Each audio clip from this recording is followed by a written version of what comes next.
जिनके कहने पे चली थी आजादी की आंधी, फिर क्यों कहते हैं मजबूरी का नाम महात्मा गांधी। ना इस पार की ना उस पार की, आज बात करेंगे गांधी के विचार की। ना लेफ्ट विंग की ना राइट विंग की और ना ही सेंटर के विंग की, आज तो बात करेंगे आजादी के उस मेंटर के। जब कोर्ट में जज ने उनको बोला भाई अपनी टर्बन गुजराती पगड़ी उतार नीचे रख, तो गांधी ने वहां से पगड़ी भी उतार दी। वो मजबूर थे कि मजबूत थे। जिनके कहने पे चली थी आजादी की आंधी, फिर क्यों कहते हैं मजबूरी का नाम महात्मा गांधी। ना इस पार की ना उस पार की, आज बात करेंगे गांधी के विचार की। ना लेफ्ट विंग की ना राइट विंग की और ना ही सेंटर के विंग की, आज तो बात करेंगे आजादी के उस मेंटर के विंग की। नमस्कार, मैं Vivek Bindra, founder and CEO बड़ा बिजनेस.com, वापस आ चुका हूं। फॉर्म में चल रहा हूं। Vajpayee, Sardar Patel, Ratan Tata, Marwari, Abdul Kalam, Subhash Chandra Bose, Radha Krishna Damani, Steve Jobs, Mary Kom, McDonald, एक के बाद एक केस स्टडी दे रहा हूं।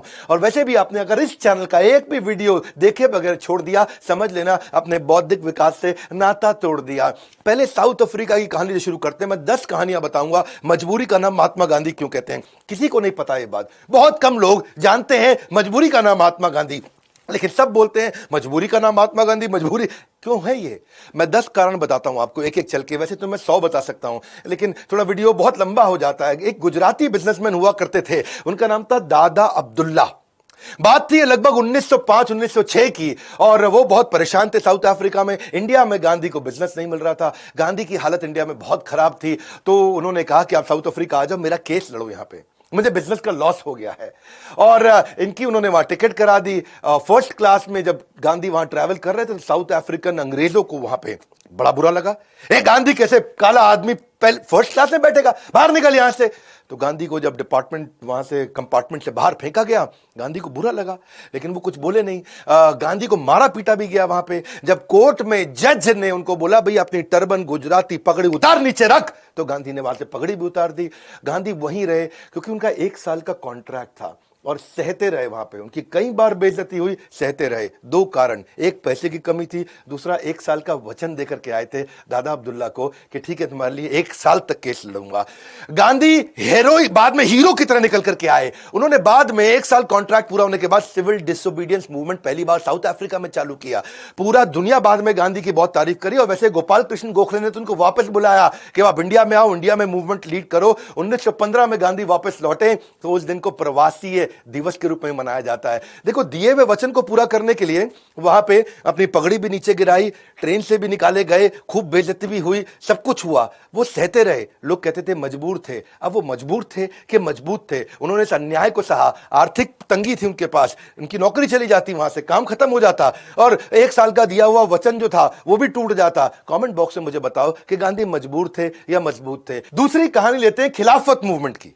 खिलाफत मूवमेंट क्या था? ये 1919 से 1924 तक, यानी कि 5 साल चला था। ये एक धर्म गुरु हुआ करते थे, खलीफा, टर्की में। अंग्रेजों ने उनको ताकत से हटा दिया, पावर से हटा दिया, जिसके कारण दुनिया भर के मुसलमान जो उनको बड़ा दर्जे पर रखते थे, बहुत बड़ा धर्म गुरु मानते थे खलीफा जी को। तो फिर उन्होंने कहा भैया ये तो हमारे को तो सारे मुसलमान एक हो गए देश में। खलीफा मूवमेंट चालू हुआ, क्षमा चाहता हूं, खिलाफत मूवमेंट चालू हुआ। गांधी जी ने सोचा मैं वैसे तो कम्युनल नहीं हूं, लेकिन देश के मुसलमानों को अगर देश के लिए मुझे एक साथ लेना है तो उनका दिल जीतना पड़ेगा।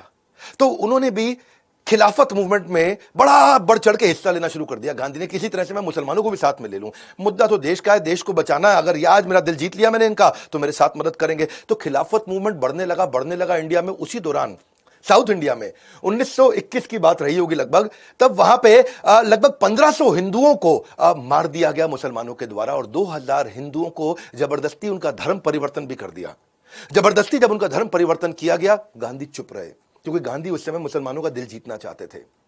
और सारे हिंदू भी परेशान हो रहे थे कि गांधी क्यों नहीं बोल रहे हैं। जबरदस्ती हिंदुओं का धर्म परिवर्तन तो गलत है ना भाई, हिंदुओं का धर्म पर हिंदू अपने हिसाब से जीवन जीने दो उनको। लेकिन गांधी जी ने एक पर्पस पकड़ रखा था कि मुझे मुसलमानों को अपने साथ लेना है, कि वो देश में मेरी मदद करेंगे। मैं पूरा देश इंपॉर्टेंट है या ये 1500-2000 हिंदू इंपॉर्टेंट है? तो गांधी ने देश को आगे रखा। 1500-2000 हिंदू मारे गए या उनका जबरदस्ती धर्म परिवर्तन हुआ। गांधी क्या कहते हैं, मेरे को पॉलिटिकल एडवांटेज तो चाहिए नहीं, ऐसा तो है नहीं कि मुसलमान मुझको वोट दे देंगे मैं प्रधानमंत्री बन जाऊंगा। मेरे को कोई पॉलिटिक्स में तो जाना नहीं है, मुझे तो देश को बचाना है। जाने दो 2015 तो हिंदुओं को, गांधी ने उनको इग्नोर किया, तो धर्म के आधार पर हत्याएं हुई, धर्म परिवर्तन के खिलाफ गांधी का न बोलना, यह गांधी के लिए जरूरी था या मजबूरी था, वो आप कमेंट बॉक्स में बताइए। गांधी ने सही किया या गलत किया, वो आप कमेंट बॉक्स में बताइए। क्योंकि मैं ना बात करूंगा लेफ्ट विंग की, ना राइट विंग की, ना सेंटर के विंग की, मैं बात करूंगा देश के मेंटर के विंग की, जिसने आजादी पे काम किया। अब सही है गलत है, वो मजबूर थे या मजबूत थे, ये आपकी और मेरे बीच की बात नहीं है, ये कमेंट बॉक्स की बात है। मैं आऊंगा और आपके विचार देखूंगा। तीसरी कहानी नॉन कोऑपरेशन मूवमेंट की, ये बड़ा मूवमेंट था। 1920 के बाद इन्होंने एक असहयोग आंदोलन शुरू किया कि अब अंग्रेजों का सहयोग मत करो, वो जहां हमसे कमाने आए हैं। किस लिए आए थे अंग्रेज? पैसा कमाने आए थे, पावर लेने आए थे। उन्होंने कहा इनका पैसा खत्म कर दो, जहां जहां से कमाते हैं इनको कोई कोऑपरेशन नहीं देना है, सब कपड़े अपने, सब कुछ अपना, स्कूल अपना, कॉलेज अपना, वर्कर स्ट्राइक पे जाओ, अंग्रेजों के लिए काम मत करो, गवर्नमेंट बिल्कुल बर्बाद कर दो उनकी। तो ब्रिटिश गवर्नमेंट बहुत दुखी हो गई थी, उन्होंने अपना रेवेन्यू लूज करना शुरू कर दिया, उनको टैक्सेस नहीं मिल रहे थे।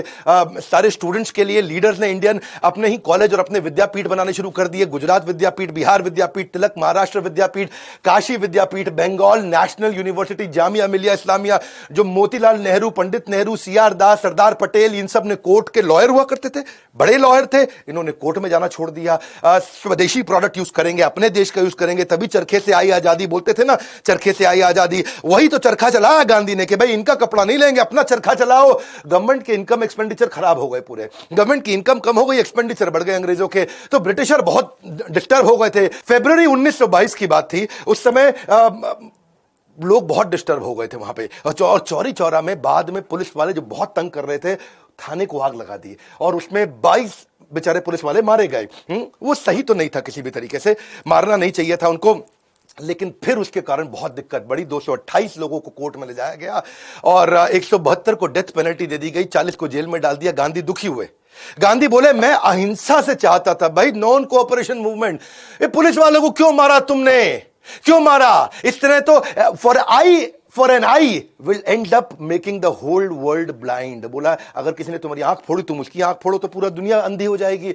गांधी ने बोला मेरे को तरीका ठीक नहीं लगा, मैं नॉन कोऑपरेशन मूवमेंट वापस ले रहा हूं। और ब्रिटिश गवर्नमेंट, क्योंकि ब्रिटिश गवर्नमेंट लोगों को मारने के लिए रेडी थी, उस समय मार्शल लॉ लगा दिया गया था। मार्शल लॉ का मतलब है जो जहां मिले उसे गोली मार दो, खत्म कर दो।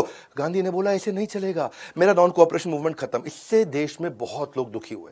बोला गांधी जी ये क्या चक्कर है, जब तुम्हारा मन करे चालू, जब तुम्हारा मन करे बंद। क्योंकि ना एक मूवमेंट चालू हो गया था, देश इकट्ठा हो चुका था। और गांधी की इस बात को कईयों ने पसंद नहीं किया। गांधी कहते थे कि ब्रिटिशर कभी भी गोली मार देंगे, उनको एजिटेट तुमने कर दिया। इस समय गांधी खूब ही जेल में डाल दिया गया था। अब गांधी इतना परेशान थे, उन्होंने तो बंद कर दिया सब कुछ, लेकिन यहां पूरा का पूरा कॉन्फिडेंस देश का हिल गया। स्वराज की भावना को वहां इग्नोर कर दिया गया। जमनालाल बजाज, उनको गांधी का पुत्र माना जाता था, वो स्पॉन्सर करते थे गांधी के सारे इनिशिएटिव। उन्होंने खादी उद्योग, स्कूल, कॉलेज, काफी पैसा खर्च किया था, वो सब भी बंद हो गया। तो वो बोले भाई मतलब लोग अब इंटॉलरेंट हो गए थे बहुत, बोले ये गलत किया आपने। और वहां पे जो भगत सिंह थे, ये लोग अपना पूरा टीम लेके गांधी का सपोर्ट करना चाहते थे, क्योंकि नॉन कोऑपरेशन से ये जुड़ चुके थे। तब ये गांधी के अगेंस्ट नहीं थे, तब ये गांधी के साथ हुआ करते थे। अब उन लोग का भी दिल दुख गया और फिर तो उसके बाद पूरा देश एकदम, पूरा मूवमेंट नीचे बैठ गया। आपको क्या लगता है ये गांधी ने नॉन कोऑपरेशन मूवमेंट बंद किया, ये उनकी मजबूरी थी या जरूरी थी? बार बार उनको कमजोर दिखाया गया है, बताया गया है वो कमजोर हैं। गांधी का भी एक विचार था कि मैं बिना लड़े, बिना करे, मेरे को थप्पड़ मारो, इधर भी थप्पड़ मारो, लेकिन मैं ऐसे ही आजादी लूंगा। तो लोग कहते थे कि ये बड़े मजबूर व्यक्ति दिखते हैं, मजबूत नहीं दिखते, आपको डिसाइड करना है ये वो मजबूरी थी या मजबूती थी। क्योंकि उनको डर था कि काफी लोग मारे जाएंगे, और सब लोग ही मारे गए तो फिर आजादी की लड़ाई कैसे लड़ेंगे। चौथी कहानी मैं लूंगा दांडी मार्च की। पहले आप ये समझ लो दांडी मार्च था क्या। अंग्रेजों ने नमक के प्राइस को बहुत बढ़ा दिया था। प्राइस को क्या बोलेंगे, टैक्स को समझ लो आप। 2400% टैक्स बढ़ा दिया, उस समय नमक बहुत महंगा कर दिया। गांधी बोले नमक तो प्रकृति दे रही है, तुम क्यों 2400% टैक्स लगा रहे हो? अरे 24% टैक्स ठीक था, 2400% टैक्स अंग्रेजों ने लगा दिया, नमक इतना महंगा कर दिया। गांधी ने बोला नमक तो हम अपना बना सकते हैं। दांडी मार्च गांधी ने डिसाइड किया, लेकिन चौरी चौरा से सीख के उठे तो 79 वॉलंटियर उन्होंने बोला मेरे साथ चलेंगे, केवल 79। ये जो 79 थे सिलेक्ट किए थे उन्होंने, इंटरव्यू लिया था कि तुम मार खाने को तैयार हो? अंग्रेज मारेंगे रास्ते में, बहुत दर्द होगा तुम्हें, बहुत पिटोगे, पक्का नहीं है वापस जिंदा आएंगे कि नहीं आएंगे, मार डालेंगे हमें रास्ते में। तो 79 लोगों ने मान लिया कि हम मरने को भी तैयार है, और वो गांधी के साथ पिटने के लिए चले उस दांडी मार्च में। 12 मार्च 1930 को चालू हुई थी ये, और कई दिन तक चली, ये 5 अप्रैल तक चली थी, क्योंकि उनको वो टैक्स हटाना बहाना था। और उस दांडी मार्च 358 किलोमीटर की, गांधी चलते चले गए और खुद भी पिटे, चुपचाप कतार में लगे, सबको पिटवाते रहे, सबने मार खाई। लेकिन हुआ क्या, आगे चल के 79 थे, लोग आते गए रास्ते में, जुड़ने लगे और आप हैरान हो जाएंगे कि 20,000 लोग ज्वाइन कर गए, बोलो हमको भी मारो, हमको भी मारो, और दांडी मार्च में आगे आए। अब देखो, इससे आंदोलन को मजबूती मिली, लेकिन खुद भी पिटे, औरों को भी पिटवाया, खुद भी मार खाई, दूसरों को भी मार खिलवाई। आपको क्या लगता है, ये मजबूरी थी कि मजबूती थी? क्योंकि आपको पता है ना, मैं ना इस पार की ना उस पार की बात करूंगा, गांधी के विचार की। बड़ा बैलेंस्ड वीडियो है, कमेंट बॉक्स में आपको मुझे बताना होगा। 5वीं कहानी है इरविन पैट की। इसमें मैं पहले से जानता हूं आप लोग एक ही तरफ का विचार रखेंगे, इसमें शायद आप गांधी को नहीं पसंद करेंगे, क्योंकि ये वो इरविन पैट था जिसके कारण भगत सिंह, राजगुरु और सुखदेव को फांसी भी दी गई और गांधी ने उनको बचाया नहीं। पहले इरविन पैट समझ लो क्या है। वॉइसरॉय इरविन थे, उनको गांधी जी ने कन्विंस कर लिया कि भैया अगर हम लोग बिल्कुल हाथ जोड़ के लड़ रहे हैं आपसे, आपके ऊपर हाथ नहीं उठा रहे, आपको तंग नहीं कर रहे, कुछ नहीं कह रहे, इसी को बोलते हैं अहिंसा, तो जो बेचारा अहिंसा किससे आंदोलन में है उसको तो जेल में मत डालो। वॉइसरॉय इरविन मान गए इस बात को, बोले ठीक है, अहिंसा वालों को नहीं डालूंगा, इनका क्या करूं, भगत सिंह, राजगुरु और सुखदेव का। हाँ, ये तो सॉन्डर्स की हत्या कर चुके हैं। गांधी ने बोला जैसे आपको ठीक लगता है आप कर लो। गांधी ने उनको बचाया नहीं, उनको फांसी की सजा सुना दी गई और गांधी ने कोई इनिशिएटिव नहीं लिया उनको बचाने के लिए, क्योंकि गांधी ने कहा कि जब मेरी वॉइसरॉय से बात हो गई भैया कि जो बिना लड़े करेगा उसी को बचाएंगे। इस चक्कर में सुभाष चंद्र बोस वगैरह भी बहुत नाराज हुए, कई लोग नाराज हुए गांधी से, क्योंकि वो चाहते थे कि इन्होंने बहुत बड़ी शहादत दे रहे हैं, बचाओ इनको। पर गांधी ने कहा नहीं भाई, मेरे अग्रीमेंट में, टर्म्स में नहीं आता है, मैं केवल उन्हीं को बचाऊंगा जो नॉन वायलेंट यानी मेरे तरीके से चलेंगे। तो बेसिकली गांधी का तरीका क्या था, आइदर माय वे और हाईवे, या तू मेरे साथ चल या तू, बस समझ लो बात को। तो ये बात से काफी लोग नाराज भी हुए गांधी से, और यहां तक कि एक बात तो ये भी हिस्टोरियंस में से कुछ इतिहासकार बताते हैं कि गांधी को इरविन ने यह भी कह दिया था कि तुम अगर भगत सिंह की कमिटमेंट लेके मेरे को दे दो कि दोबारा हरकत नहीं करेंगे तो मैं इनको भी छोड़ दूंगा। गांधी ने बोला नहीं भैया, मैं रिस्पेक्ट करता हूं उनकी ब्रेवरी की, मैं रिस्पेक्ट करता हूं, मैं तो दूसरों को भी मना करूंगा, बिल्कुल इस तरह से कोई हरकत ना करें। और आगे चल के पता नहीं वो बदले ना बदले, अब क्योंकि वो उसकी आदत बन चुकी है नॉन वायलेंस। मेरा बिल्कुल क्लियर है, मैं इनका साथ नहीं दूंगा इस समय, क्योंकि मेरा मानना है कि हाथ जोड़ करके लड़ाई लड़ेंगे हम लोग।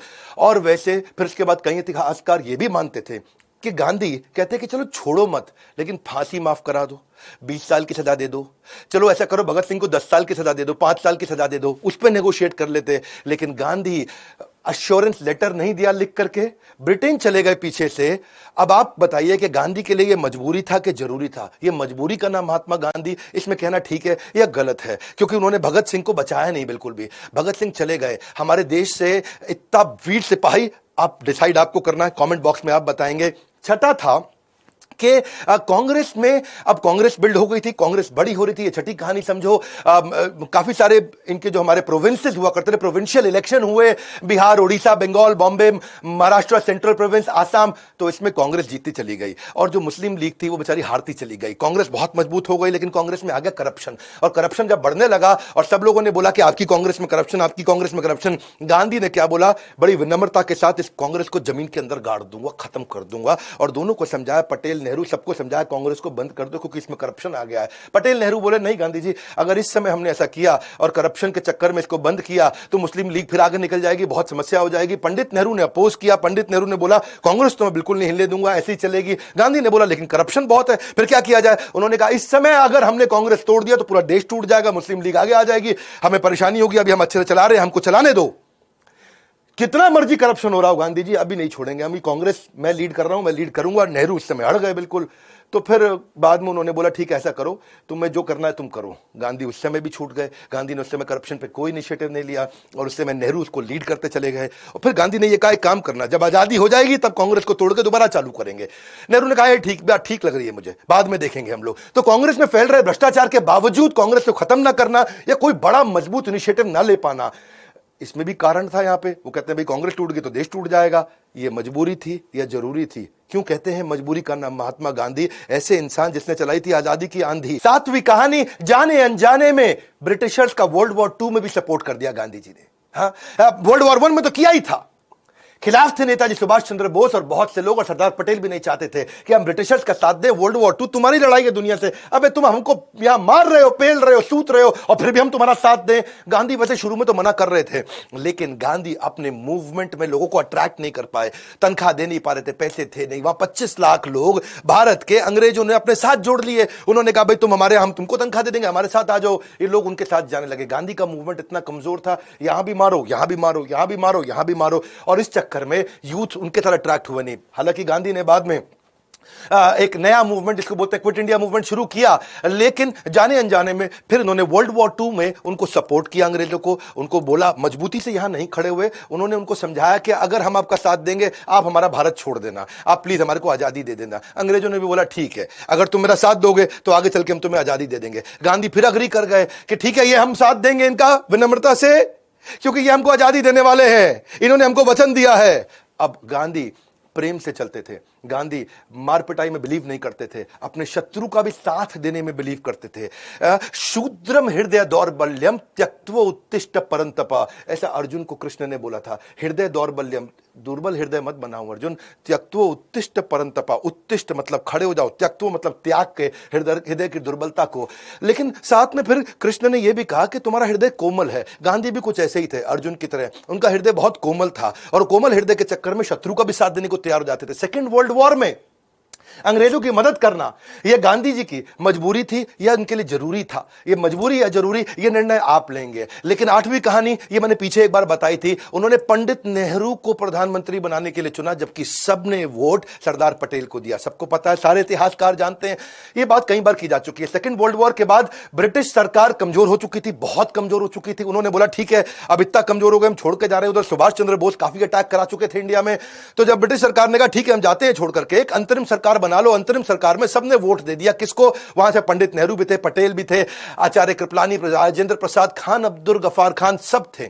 लेकिन वोट किसके फेवर में गया? वोट गया सरदार पटेल के फेवर में। प्रांतीय 15 प्रांतीय कमेटी थी, सबने मिलकर के वोट दिया, फिर भी मना कर दिया गांधी ने सरदार पटेल को, तुम पीछे हो जाओ, नेहरू को प्रधानमंत्री बना देते हैं आगे चल के, क्योंकि प्रधानमंत्री वही बनता है जो कांग्रेस का अध्यक्ष बनना था, उसी ने प्रधानमंत्री बनना था, ये तय हो चुका था। उन्होंने नेहरू को बना दिया। लोगों ने पूछा गांधी आपने नेहरू को क्यों बनाया? बोले नेहरू नाराज ना हो जाए, अगर नेहरू नाराज होगा तो कांग्रेस तोड़ देगा, कांग्रेस टूट गई तो अंग्रेज फिर से हमें कंट्रोल ना कर ले, कोई दिक्कत ना आ जाए। और नेहरू वैसे भी नंबर 1 की पोजीशन पर रहना चाहता है, नेहरू अंग्रेजी जानता है, नेहरू विदेश में बात कर सकता है, नेहरू ये, नेहरू वो, नेहरू ये। उस चक्कर में उन्होंने नेहरू को फिर से आगे लिया। जनता के खिलाफ जाकर के सरदार पटेल को आगे बढ़ाने की जगह, वो जानते थे सरदार पटेल मेरी सारी बात मान जाते हैं, उनको साइड किया। नेहरू का एक अपना स्टाइल है, वो बढ़िया सफारी सूट में आते, हाथ में पाइप लेके, गुलाब का फूल टांग के, अंग्रेजी में बात करते हुए अंग्रेजों के साथ नेगोशिएशन करते थे। तो गांधी ने कहा देखो इंटरनेशनल अफेयर ये संभाल लेंगे, कोई बात नहीं सरदार पटेल, भारत में तुम संभाल लेना। तो विरोध के बावजूद पंडित नेहरू को कांग्रेस में आगे बढ़ा देना, विरोध के बावजूद नेहरू को फाइनल कर देना, इसलिए कि कहीं कांग्रेस ना टूट जाए, ये गांधी की मजबूरी थी। ये गांधी के लिए मजबूरी था या जरूरी था, वो निर्णय आप लेंगे, क्योंकि गांधी के लिए हमेशा एक पर्पस था, एक कॉज था, जिससे वो जस्टिफाई करते थे उसको। गांधी वैसे बहुत मजबूत आदमी थे, जो इतनी मार खाता क्यों खाता है? अच्छा आप समझो, पीछे 20 करोड़ लोग आपके फेवर में, उसके बावजूद भी गांधी मार खाने को तैयार है। इसका मतलब टॉलरेंस थी उनमें, उन्हें बहुत अच्छे गुण थे। पर इन बातों के कारण कई बार गांधी का ब्रांड देश में इवॉल्व नहीं हुआ। गांधी आज भी हमारे देश के युवाओं के बीच में एक बड़ी इंस्पिरेशन नहीं है। 9वीं कहानी, सुभाष चंद्र बोस को उन्होंने बाहर करा दिया। सुभाष चंद्र बोस जीत चुके थे, सुभाष चंद्र बोस इलेक्शन लड़े कांग्रेस में सीतारमैया के अगेंस्ट। सीतारमैया, गांधी बोले मेरा कैंडिडेट है। सुभाष चंद्र बोस उनके कैंडिडेट को कैसे हराए? 1375 वोट सीतारमैया को मिले और 1580 वोट सुभाष चंद्र बोस को मिले। तो जब इतने वोट मिले, सुभाष चंद्र बोस जीत गए। गांधी बोले ये तो मेरी हार है, सीतारमैया की हार मेरी हार है, क्योंकि मैं सीतारमैया के फेवर में हूं। सुभाष चंद्र बोस को गांधी पसंद नहीं करते थे। सुभाष चंद्र बोस का क्या, वो बड़े फेवरेट हो चुके थे, और वो थोड़ा तुम मुझे खून दो मैं तुम्हें आजादी दूंगा टाइप्स थे। और गांधी जी कहते थे इधर भी मार लो इधर भी मार लो, लेकिन आराम से लड़ेंगे हम लोग, इस तरह नहीं लड़ेंगे। उन्होंने जीतने के बावजूद पूरी जान लगा के सुभाष चंद्र बोस को हराने के लिए उन्होंने जान लगाई थी। जान लगाने के बावजूद जब सुभाष चंद्र बोस जीत गए, तब बोला रुको, खत्म, रिजाइन कर दो, यहां से निकल जाओ। सुभाष चंद्र बोस उनके आइडियल शिष्य थे। उन्होंने बोला मैं जानता हूं हमारे रास्ते अलग हो सकते हैं, पर मकसद एक है। सुभाष चंद्र बोस बाद में विदेश चले गए, मैंने उन पर पूरी केस स्टडी बनाई। उन्होंने सुभाष चंद्र बोस को जबरदस्ती रिजाइन कराया था। इसमें मैं गांधी को विलेन नहीं दिखा रहा हूं, मैं उनकी विचारधारा बता रहा हूं। उनकी विचारधारा यह है कि देश में जो देश की टॉप लीडरशिप है, उसके हिसाब से सब चलना चाहिए। ऐसा नहीं सुभाष चंद्र बोस अपनी ढपली बजाएं और नेहरू पटेल अपनी ढपली बजाएं और मैं अपनी बात बोलूं। तो वो चाहते थे कि भाई, इसलिए उन्होंने सुभाष चंद्र बोस को बाहर किया। ऐसा करना उनकी विचारधारा, ये मजबूरी था या जरूरी था, सही था गलत था, ये आपको देखना है। इतने में 10वीं कहानी ले लेते हैं, पार्टीशन का टाइम। पार्टीशन में क्या हुआ? पार्टीशन के टाइम में आपको पता है जिन्ना आगे आ गए थे, मेरे को अलग पाकिस्तान चाहिए, अलग पाकिस्तान चाहिए, अलग पाकिस्तान चाहिए। तो सारे इतिहासकार बताते हैं कि गांधी ने शुरू में अलग पार्टीशन का, अलग पाकिस्तान का विरोध किया। सबको खूब समझाया, भाई अलग नहीं करो, अलग नहीं करो। वहां वाइसराय को समझाने चले गए, अच्छा माउंट बेटन को समझाने चले गए, भाई माउंट बेटन तू ऐसा कर, तू इंडिपेंडेंट कर दे, बंटवारे का हम आपस में बाद में देख लेंगे। माउंट बैटन ने बोला नहीं नहीं, साथ साथ ही करते हैं भाई, साथ साथ करना पड़ेगा। अच्छा, वो नहीं सुन रहे थे इनकी। फिर ये उसके पास गए जिन्ना के पास, भाई जिन्ना तू मेरी बात सुन, पहले अलग करा लेते हैं, बाद में तुझे दे दूंगा। जिन्ना बोला ना ना ना ना। जिन्ना अभी यहां ग्रेट कैलकाटा किलिंग करा चुके थे, 5000 लोग मारे जा चुके थे, कईयों को हत्याएं करा चुके थे, बहुत लोग बेघर हो चुके थे। तो जिन्ना इस समय बिल्कुल क्लियर थे, भाई अंग्रेज हैं तो पाकिस्तान मिल जाएगा। एक बार इसको इंडिपेंडेंट करा दिया, बाद में ये पाकिस्तान देंगे नहीं देंगे कौन सुनेगा मेरी, कोई नहीं सुनेगा। वो माउंट बैटन को पकड़ के बैठ गए, देख भैया ऐसा मैं तो बैठ गया नहीं चौकड़ी मार के, मेरे को तो पाकिस्तान अलग चाहिए, अब भी चाहिए। बच्चे आइसक्रीम के लिए लड़ते हैं, वो पाकिस्तान के लिए लड़ रहा था। अब उस चक्कर में गांधी की बात ना सुने जिन्ना। फिर गांधी ने बोला मेरे दो बड़े प्यारे शिष्य हैं, करण अर्जुन, नेहरू पटेल, इनको समझा देता हूं, ऐसा करो, अलग नहीं करो, तुम इसी को दे दो पाकिस्तान। पाकिस्तान नहीं मतलब पूरा हिंदुस्तान, पूरा पाकिस्तान, सब इसी को दे दो। बोलो तू ही प्रधानमंत्री बन जा। और नेहरू को एकदम दिमाग हिल गया, ओए ऐसे थोड़ी होता है, इसको बना दो है जी। तो सरदार पटेल भी फेवर में नहीं थे कि ना ना ना जिन्ना को नहीं बनाओ। इन्होंने बोला बना दे जिन्ना को, प्रधानमंत्री बनने दे, कोई फर्क नहीं पड़ता, कम से कम भारत तो एक रहेगा, भारत एक रहेगा, टूटेगा नहीं। तो वहां नेहरू ने बोल दिया देखो ऐसा हमारी रियासतें अलग अलग हैं बहुत सारी, ये इतनी 500-550 रियासतें हैं और सब के सब नाराज हो जाएंगे क्योंकि हिंदू बाहुल्य राज है ये, बिल्कुल यहां गड़बड़ हो जाएगी। तो पूरा का पूरा सब ने जिसके पास जाए गांधी की कोई बात ना माने। गांधी की लीडरशिप वहां थोड़ी कमजोर दिखाई पड़ी। गांधी अपना हर बात पे अनशन पे बैठ जाते, अरे मेरी कोई सुन नहीं रहा, मेरी कोई सुन नहीं रहा। वही हुआ। उसके बाद फिर पाकिस्तान को अलग होना पड़ा, पार्टीशन को ना रुकवाना पड़ा। ये गांधी के लिए क्या था, मजबूरी था कि जरूरी था? गांधी जो पूरा आज तक लड़ते आ रहे थे, यहां आके कुछ चुप बैठ गए। कई इतिहासकारों का मानना है कि वो चाहते थे कि नेहरू को सत्ता मिल जाए, इसीलिए उन्होंने अलग करवाया और इसके लिए कोई लड़ाई नहीं लड़ी, इसके लिए उन्होंने कोई शोर नहीं मचाया, क्योंकि वो जानते थे कि अगर जिन्ना को पाकिस्तान दिया तो यहां नेहरू आ पाएगा। और कई लोग मानते हैं नहीं नहीं, उन्होंने प्रयास किया। अलग अलग इतिहासकारों की अलग अलग बातचीत है। और आप लोगों के लिए क्या, हमारा चैनल एक जिम्मेदार चैनल है, हम एक तरफ की बात नहीं करना चाहते। गांधी की कई विशेषताएं थी। आइंस्टाइन उनको अपना गुरु मानते थे, आइंस्टाइन उनको greatest man of 20th century मानते थे। टैगोर ने उनको महात्मा की उपाधि दी, सुभाष चंद्र बोस ने उनको फादर ऑफ नेशन बोला, मार्टिन लूथर किंग उनको अपना गुरु मानते थे। इनके सम्मान में सरदार पटेल ने पीएम का पद त्याग दिया। 150 से अधिक देशों में 800 से ज्यादा डाक की पोस्टल टिकट्स इनके नाम पे है। 70 देशों में गांधी जी की मूर्ति बना रखी है, 90,000 किताबें इनके ऊपर लिखी गई है। आज 45 से ज्यादा फिल्में इनके ऊपर बन चुकी है, 500 डॉक्यूमेंट्रीज है। नारायण मूर्ति से पूछा कि इन्फोसिस का इंस्पिरेशन कौन है, तो बोले गांधी है। वर्गीज कुरियन ने कोऑपरेटिव मूवमेंट अमूल गांधी को देख करके शुरू किया। राजकुमार हिरानी ने संजय दत्त के साथ मूवी लगे रहो मुन्ना भाई गांधी पे बनाई थी। रिचर्ड वो 7 ऑस्कर जीत चुके हैं और बोले ये सब गांधी के कारण जीता। तो मजबूत व्यक्ति कौन होता है? मजबूत वो है जिसमें पेशेंस है, टॉलरेंस है, मॉडेस्टी है। और यही बात आप देखिए भगवान बुद्ध का भी जब अंगुली माल के साथ आमना सामना हुआ था, अंगुली माल सबको मार के अंगुली काट के माला पहन लेता था और वो भगवान बुद्ध को मारना चाहता था, बोला रुक जा रुक जा रुक जा। भगवान बुद्ध बोले मैं तो बहुत साल पहले रुक चुका हूं, अब तेरे रुकने का टाइम है। और उन्होंने अंगुली माल का हृदय परिवर्तित कर दिया। और वो अंगुली माल से ही मैं यहां गांधी को भी रिलेट करना चाहता हूं उस कहानी में कि वो भी हृदय परिवर्तित करने के लिए सब कुछ सहने को तैयार थे। हिंसक डाकू को भी जैसे बदला गया, ऐसे ही वो हिंसक अंग्रेजों को बदलना चाहते थे। गांधी के जीवन में कई उतार चढ़ाव आए होंगे, लेकिन उन्होंने सत्य और अहिंसा से समझौता नहीं किया। एक जिम्मेदार चैनल होने के नाते मैंने दोनों तरफ की बात रखी, यही गुण उनकी सबसे बड़ी मजबूती थी। सत्य और अहिंसा के थे वो पुजारी, कभी नहीं जिन्होंने अपनी हिम्मत हारी। सांस दी हमें आजादी की, जन जन है उनका आभारी। ये थे महात्मा गांधी। आपको निर्णय लेना है कि मजबूरी का नाम महात्मा गांधी या मजबूती का नाम महात्मा गांधी। मेरा काम है जिम्मेदार चैनल होने के नाते दोनों तरफ के पक्ष को रख करके आपको एक न्यूट्रल कंटेंट दे सकूं, world class content, solid content. मैं कभी भी इधर उधर की बात नहीं करता। अगर आपने मेरा बजट के ऊपर वीडियो नहीं देखा है वो जाके देखिएगा। हमेशा न्यूट्रल बात, ना पक्ष की ना विपक्ष की बात करेंगे, एकदम निष्पक्ष की। हाँ?